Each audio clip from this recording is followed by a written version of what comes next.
کہ یورپ کے ایک ملک میں عدالتوں میں مقدمہ چلا، ایک خاتون عدالت میں مقدمہ دائر کرتی ہے کہ میرا بیٹا 4 گھنٹے اپنے کتے کو دیتا ہے مگر مجھ سے ملاقات کرنے کے لیے 5 منٹ بھی میرے کمرے میں آنے کو تیار نہیں ہے۔ مقدمہ شروع ہوا اور لڑکے نے اپنی طرف سے وکیل کیا کہ میری ماں مجھ سے جو مطالبہ کر رہی ہے یہ مطالبہ حق نہیں ہے، اور جب اس مقدمے کی کارروائی چلتی رہی، دیکھنے والے دیکھتے رہے، سنتے رہے، یہاں تک کہ آخر میں جج صاحب نے فیصلہ لکھا کہ کتوں کے حقوق ہیں، اس بیٹے نے جب کتا رکھا ہے تو اس کو اٹینڈ کرنا ہوگا، اس کے تقاضے پورے کرنے ہوں گے، اس کو واکنگ کرانی ہوگی، اس کے غذا کا انتظام کرنا ہوگا، یہ ساری چیزیں کرنی ہوں گی۔ اور ماں کی خدمت کا ہمارے ہاں کوئی قانون نہیں ہے، اس لیے ہم بچے کو مجبور نہیں کر سکتے ہیں کہ وہ ماں سے ملاقات کرنے کے لیے 5 منٹ اس کے کمرے میں جائے۔ غرض ہے کہ کتوں کی خدمت کا ایک شعبہ اتنا وسیع ترین ہے کہ اس کو پڑھ کر کے، دیکھ کر کے، اس کے حالات سن کر کے انسان کو تعجب ہوتا ہے۔ اب یہ وہاں کی مصیبت اور وبا یہاں بھی شروع ہو گئی ہے، یہاں تک کہ بہت سارے گاؤں تک یہ مصیبت آ گئی۔ خالص اسلامی نقطہ نظر سے بہت ہمدردی کے ساتھ، تنقید کی جذبے سے نہیں، بہت ہمدردی کے ساتھ چند باتیں عرض کی جاتی ہیں۔ پہلی بات یہ ہے کہ اللہ کے نبی علیہ الصلوۃ والسلام نے انسانی زندگی سے کتوں کی تہذیب کو ختم کیا ہے۔ مدینہ منورہ میں لوگ بڑے شوق کے ساتھ کتے پالتے تھے اور اپنے بستروں میں رکھتے تھے، اپنے ساتھ ساتھ ہر وقت ان کو رکھتے تھے، ٹھیک اسی طرح سے جس طرح سے آج یورپ میں ایک عورت جو ہے وہ فخر کے ساتھ کہتی ہے مجھے اپنے بیٹے کے ساتھ ویسی محبت نہیں ہے جیسے کتوں کے ساتھ ہے، اور جس طرح سے وہ اپنی کتوں کا کیئر کرتی ہے اس طرح سے اپنے شوہر، اپنے بھائیوں، اپنے رشتہ داروں کا نہیں۔ تقریباً یہی صورتحال یورپ میں تھی، وہ مدینہ طیبہ میں تھی۔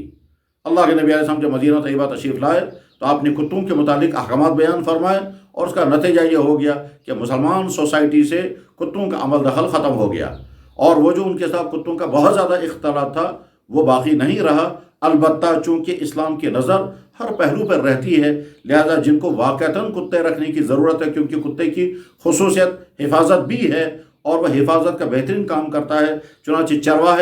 چرواہوں کی ضرورت ہوتی ہے، مکان کے حفاظت کے لیے ضرورت پڑ سکتی ہے، اسی طرح سے فصلوں کی حفاظت کے لیے ضرورت پڑ سکتی ہے، اور شکار کے لیے ضرورت پڑ سکتی ہے۔ ان 3-4 کاموں کے لیے آپ علیہ الصلوۃ والسلام سے اجازتیں مانگی گئی، آپ اجازت دیتے گئے،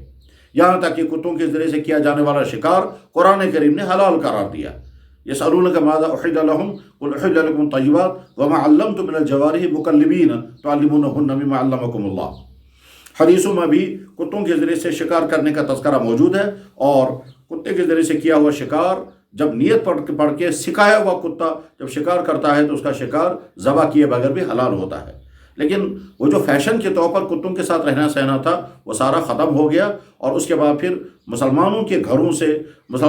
غیر ضروری طور پر جو کتوں کی پرورش کا سلسلہ تھا وہ ختم ہو گیا۔ اب اس وقت یورپ کے نقالی میں جو مسلمان اس میں اپنے آپ کو مبتلا کر رہے ہیں ان کی خدمت میں بڑی دردمندی کے ساتھ درخواست ہے کہ آپ سوچیں، ذرا غور کریں اس کے نقصانات کیا کیا ہیں۔ پہلی بات یہ ہے، اللہ کے نبی علیہ السلام نے ارشاد فرمایا، بخاری اور مسلم میں حدیث موجود ہے کہ جس شخص نے بغیر کسی ضرورت کے کتا پالا، اپنے گھر میں کتا رکھا، روزانہ اس کے 2 قیرات ثواب ختم ہو جاتا ہے، روزانہ اس کے 2 قیرات ثواب ختم ہو جاتا ہے، اور 1 قیرات بہت پہاڑ کے برابر ہے۔ تو ایک طرف سے گویا ہم نیکی کر بھی نہیں رہے ہیں، اور اگر کوئی نیکی ہو جاتی ہوگی تو وہ ادھر سے برباد ہو رہی ہے۔ تو پہلا نقصان یہ ہے۔ دوسرا نقصان یہ ہے کہ انسان کے پاس 2 چیزیں بڑی قیمتی ہیں، ایک وقت اور ایک پیسہ۔ کتوں کی خدمت کرنے والے اپنا بہت سارا وقت اس کتے کی خدمت میں لگا دیتے ہیں اور بہت سارا پیسہ۔ اب غور کریں، ہزاروں نہیں لاکھوں روپے کے کتے خریدے جاتے ہیں، پھر ان کے لیے خاص قسم کے کمرے بنائے جاتے ہیں، پھر اس میں سردی اور گرمی کا سارا انتظام ہوتا ہے، پھر ان کے لیے خاص قسم کی غذائیں لائی جاتی ہیں، پھر ان کی بیماریوں کے لیے ان کے علاج ہوتے ہیں، یہاں تک کہ مہنگے مہنگے شیمپوؤں سے ان کی صفائیاں ہوتی ہیں، یہاں تک بھی ایسا بھی پایا گیا کہ صاحب ان کی صفائی کرنے کے، ان کے پاخانہ اٹھانے کے لیے بھی آدمی رکھنا پڑتا ہے۔ غرض یہ کہ کیا کیا تقاضے پورے کرنے پڑتے ہیں، یہ جتنا وقت اس پر لگ رہا ہے، یہ جتنا پیسہ اس پر لگ رہا ہے، یہ سب حرام کام میں یہ پیسہ خرچ ہو رہا ہے، اور اس کا جواب دیا جائے گا۔ اس کا جواب دینا ہوگا کہ تم نے اس پر یہ پیسہ کیوں خرچ کیا تھا۔ اور بڑا المیہ یہ ہے کہ ایسے گھر بھی پائے گئے جو گھر والے کتوں پر ہزاروں روپے خرچ کرنے کو تیار ہیں اور اپنے گھر کے ملازموں کو مہینے پر تنخواہ دینے کو تیار نہیں۔ دروازے پر بھکاری آئے گا، اس کو دھتکار کر کے نکالیں گے، اور کتوں پر ہزاروں لاکھوں روپے خرچ کرتے ہیں۔ یہ تو انسانیت نوازی نہیں ہے، یہ تو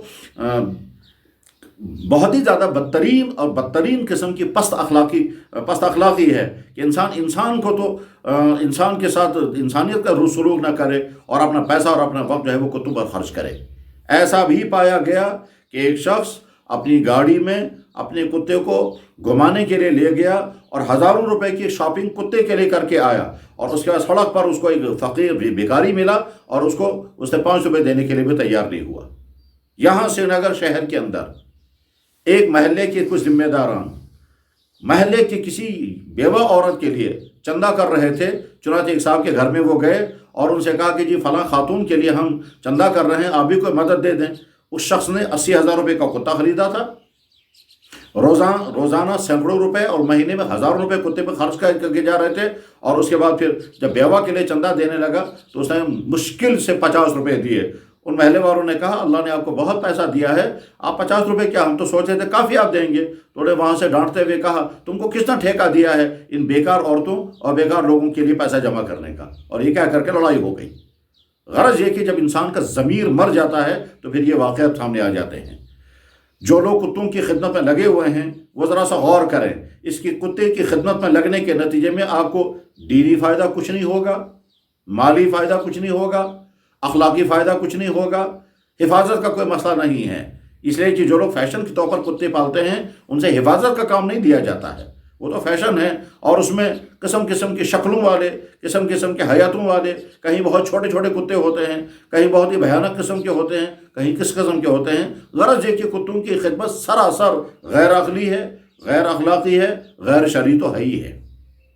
اللہ کے نبی علیہ الصلوۃ والسلام نے ارشاد فرمایا جس برتن کے اندر کتا منہ ڈالے اس برتن کو 7 مرتبہ دھو، اور ایک حدیث میں ہے، یہ حدیث بخاری شریف میں ہے، اور ایک حدیث میں ارشاد فرمایا کہ اس برتن کو 7 مرتبہ دھو کر کے 8ویں مرتبہ مٹی سے مانجو۔ چنانچہ تحقیق کرنے والوں نے جب تحقیق کی تو بالکل سامنے آ گیا کہ کتے کے منہ میں جراثیم ہوتے ہیں، اور وہ جراثیم انسان کے جسم میں پہنچ جاتے ہیں تو انسان آگے چل کر کے کاٹنے والا کتا بن جاتا ہے۔ جیسے باولا کتا ہوتا ہے اور وہ جراثیم کی لیول بڑھ جاتی ہے تو وہ باولا ہو جاتا ہے، وہی جراثیم انسان کے جسم میں پہنچ جاتے ہیں۔ چنانچہ ہم نے بھی دیکھا کہ جب بچپن میں کسی بچے کو کتے نے کاٹا اور اس کے بعد آگے چل کر کے جوان میں وہ خود باولا ہو گیا، اور باولا جب ہو گیا تو آخر اس کی موت بھی ہو گئی۔ تو کتے کے منہ میں جراثیم ہے، اس لیے اللہ کے نبی علیہ السلام نے فرمایا کہ جس برتن میں کتا منہ ڈالے اس برتن کو 7 مرتبہ دھو۔ اس کا نتیجہ یہ ہے کہ ہم اس برتن کو 7 مرتبہ دھوئیں گے، وہ پانی استعمال نہیں کریں گے جس پانی میں کتا منہ ڈالے گا۔ جب ہم شوق کے ساتھ کتوں کی پرورش کر رہے ہوں تو اس وقت یہ نفرتیں ذہن سے نکل جاتی ہیں، اور اس کے بعد پھر ضمیر بوجھتے بوجھتے یہاں تک پہنچ جاتا ہے کہ کھانا کھانے والا کھانا کھانے بیٹھتا ہے، کتا اس کے ساتھ بیٹھتا ہے، ایک بسکٹ کتے کو کھلاتا ہے، ایک بسکٹ خود کھاتا ہے۔ چنانچہ اس کے مظاہرے سامنے آئے ہیں۔ فلہذا بڑی دردمندی کے ساتھ عرض ہے، یہ قرآن کے خلاف ہے، یہ دین اسلام کے مزاج کے خلاف ہے، یہ عقل کے خلاف ہے، یہ تجربہ کے خلاف ہے۔ اس میں اپنی زندگی کے قیمتی لمحات کو برباد کرنا ہے اور اپنا پیسہ غیر شرعی چیز میں خرچ کرنا ہے، اور اس کا جواب دینا ہوگا۔ اتنے سارے نقصانات جس چیز میں ہوں اس چیز میں مبتلا ہونا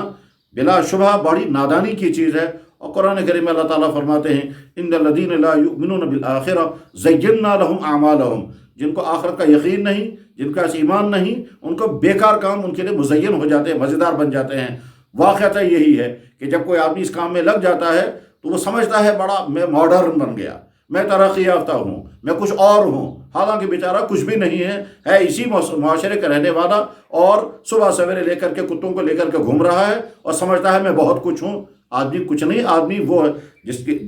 آدمی بڑا وہ ہے جس کے اخلاق، جس کا کردار، جس کے اندر انسانی اوصاف ہوں، وہ ہے بڑا آدمی۔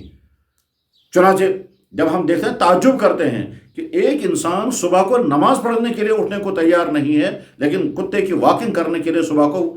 اپنی صحت کے لیے واکنگ کرنے کو تیار نہیں ہے، اور کتے کی واکنگ کے لیے صبح سویرے نکلتے ہیں۔ گھنٹوں گھنٹوں لوگ اپنی کتوں کی خدمت میں لگا دیتے ہیں جس کا نفع کچھ بھی نہیں ہے، نہ جسمانی نفع، نہ گھریلو نفع، نہ اخلاقی نفع، نہ مالی نفع، نہ شرعی نفع۔ یہی وہ بیکار کام ہے جو مزیدار لگ رہے ہیں۔ لہٰذا ہر وہ شخص جس تک یہ بات پہنچ جائے اور وہ اس مرض میں مبتلا ہو گیا ہو اور اس شوق میں اپنے آپ کو برباد کر رہا ہو، وہ اچھی طرح سے سمجھے کہ یہ یورپ کے ان لوگوں کا جن کے پاس اب خوشی کی کوئی چیز باقی نہیں بچی ہے، کیونکہ آخرت کا ان کے ہاں کوئی تصور نہیں، نیکی اور برائی کا ان کے ہاں کوئی فرق نہیں ہے، وہ اپنی زندگی کو چاہتے ہیں کسی طرح سے انجوائے کریں، کسی طرح سے زندگی کو خوشیوں سے بھریں، اس لیے کبھی شرابیں پئیں گے، کبھی کلبوں میں جائیں گے، کبھی ڈانس کریں گے، کبھی گھومنے جائیں گے۔ وہاں تو زندگی کا نقشہ عمومی طور پر اتنا ہے کہ 4-5 دن کماؤ، 2-3 دن تک موج بناؤ، بس یہی زندگی کا نقشہ ان کے ہاں ہے۔ زُيِّنَ لِلنَّاسِ حُبُّ الشَّهَوَاتِ مِنَ النِّسَاءِ وَالْبَنِينَ وَالْقَنَاطِيرِ الْمُقَنطَرَةِ، بس اتنا ہی نقشہ ان کے پاس ہے، اس کی نکاری ہمیں نہیں کرنی ہے۔ بحیثیت مسلمان کے اور بحیثیت ایک عقل مند انسان کے ہم سوچیں کہ ہم اپنا وقت کس چیز پر خرچ کر رہے ہیں۔ ہمارے وہ نوجوان جن کو اس وقت اپنے اندر طرح طرح کی صلاحیتیں پیدا کر رہی تھی، علمی صلاحیت، دینی صلاحیت، دعوتی صلاحیت، اخلاقی صلاحیت اور صحت، اور نہ جانے دین کے کیا کیا تقاضے ہمارے سامنے ہیں اور ملت کے کیا کیا معاملات ہمارے سامنے ہیں، ان معاملات کو حل کرنے کے لیے ہمارے اندر ہم اپنے اندر خوبیاں پیدا کرنی تھی، اس کے بجائے ہم کتوں کی خدمت میں لگے ہوئے ہیں، جس کتوں کی خدمت کے نتیجے میں ہمیں ملنے والا کچھ بھی نہیں ہے اور آدمی ہاتھ ملتا ہوا چلا جائے گا۔ قرآن کریم میں اللہ تعالیٰ شانہ کا ارشاد مبارک ہے، وہ پڑھ کر کے میں بات ختم کرتا ہوں۔ اللہ جل شانہ فرماتے ہیں وَيَوْمَ يَعَضُّ الظَّالِمُ عَلَىٰ يَدَيْهِ يَقُولُ يَا لَيْتَنِي اتَّخَذْتُ مَعَ الرَّسُولِ سَبِيلًا يَا وَيْلَتَىٰ لَيْتَنِي لَمْ أَتَّخِذْ فُلَانًا خَلِيلًا۔ وہ دن یاد رکھنا جس دن تم ظالم اپنی انگلیوں کو کاٹو گے اور افسوس کرو گے کاش ہم نے نبی کی بات مانی ہوتی، اور افسوس کرو گے ہم نے فلاں کی بات کیوں مانی، ہم نے فلاں کی سوسائٹی کیوں لی، ہم نے فلاں کو فالو کیوں کیا، ہم نے فلاں، اسی میں انسان افسوس کر، ہائے افسوس میں کتوں کی خدمت میں کیوں لگا ہوا تھا، ہائے افسوس میں ویب سائٹوں میں چکر کیوں کاٹتا تھا، ہائے افسوس میں موبائل میں اپنا وقت برباد کیوں کرتا تھا، ہائے افسوس میں گھنٹوں گھنٹوں تک چیٹنگیں کیوں کرتا تھا، ہائے افسوس میں دنیا بھر کے ان چینلوں کو گھوم گھوم کر کے اپنا وقت برباد کیوں کرتا تھا، ہائے افسوس میں فلانے انسان کے ساتھ، فلانے طبقے کے ساتھ، فلانے باطل نظریات والوں کے ساتھ اپنا وقت میں نے برباد کیوں کیا، اس کا نتیجہ فائدہ مجھے کچھ نہیں ہوگا۔ وَيَوْمَ يَعَضُّ الظَّالِمُ عَلَىٰ يَدَيْهِ يَقُولُ يَا وَيْلَتَىٰ لَيْتَنِي لَمْ أَتَّخِذْ فُلَانًا خَلِيلًا، ہائے افسوس میں نے فلانے کو میں نے فالو نہ کیا ہوتا، فلانے کو کے پیچھے میں نہ چلا ہوتا تو یہ میری زندگی برباد نہ ہوتی۔ اور جو انسان دوسرے کو اس میں مبتلا کر رہا، یاد رکھیں جو لوگ یہ کتوں کا کاروبار کرتے ہیں وہ حرام کاروبار کرتے ہیں۔ قرآن کریم اللہ کے نبی علیہ السلام نے صاف تین کمائیوں کو حرام کر دیا ہے۔ ان 3 کمائیوں میں سے ثمن الکلب، یہ فیشنی کتے بیچنا اور ان کا پیسہ کمانا، اور جو لوگ بیچ رہا ہے وہ بھی حرام کام کر رہا ہے، جو خرید رہا ہے وہ حرام جگہ پر اپنا پیسہ خرچ کر رہا ہے اور خوش ہیں کہ صاحب ہم نے بہت کچھ پایا کچھ نہیں اور سمجھتے ہیں خوش ہے۔ یہ بالکل ایسے ہی ہے جیسے ایک انسان رات بھر میچ دیکھتا رہا، صبح اٹھ کر کے کہتا ہے میں بہت خوش ہوں، حالانکہ جو میچ جیتنے والے ان کو بھی میڈل ملے ہوں گے، جو ہارنے والے ہوں گے ان کو بھی پیسہ مل گیا ہوگا، یہ خواہ اپنی رات برباد کر کے خوش ہے میں نے بہت کچھ پایا کچھ نہیں ہے۔ بس بیکار کاموں سے اپنے آپ کو دور کرنا چاہیے۔ اور اس وقت جس خاص چیز کا تذکرہ کیا گیا، اللہ کرے یہ ان کے دلوں کو دستک دے، اللہ کرے کہ ان کا ضمیر جاگ جائے، اللہ کرے کہ وہ سمجھیں کہ اپنی زندگی کے قیمتی لمحات اور اپنی حلال کمائی کا پیسہ ان بیکار کاموں میں خرچ نہ کریں۔ جن لوگوں نے گھروں میں کتے پالے ہیں وہ ان کو فوراً چھوڑ دیں اور گھروں سے نکال دیں۔ گھروں میں نحوستیں، بے برکتیاں، اعمال کی نفرت اور برائیاں اور آپس کا ٹکراؤ، نہ جانے کیا کیا نحوستیں گھروں میں داخل ہوتی ہیں۔ اور میں خود ایسے گھر کو جانتا ہوں جس گھر میں ساری نحوست کتے کی وجہ سے تھی، کیونکہ شوہر جو ہیں وہ صاحب تھے اور وہ صاحب جو ہیں وہ کتے کی بڑے شوقین تھے، ان کی بیوی جو ہے وہ نفرت کرتی تھی اور روزانہ جھگڑے اس پہ ہوتے تھے۔ یہاں تک کہ ایک دفعہ شوہر نے اپنی بیوی سے کہا تم سے زیادہ وفادار میرا کتا ہے۔ اب وہ کتا کیا وفاداری کرے گا، بس اب یہ سمجھتا ہے میرا کتا میرا بڑا وفادار ہے، یہ سمجھتا ہے وفادار، مگر کرے گا کیا وہ آپ کا کتا؟ کچھ نہیں کر سکتا۔ لیکن اس انسان کے تصورات ہیں۔ اللہ کرے یہ گفتگو جس میں قدر تلخی آ گئی ہم سب کے لیے آنکھ کھولنے کا ذریعہ بنے۔ وآخر دعوانا الحمدللہ رب العالمین برحمتک یا ارحم الراحمین۔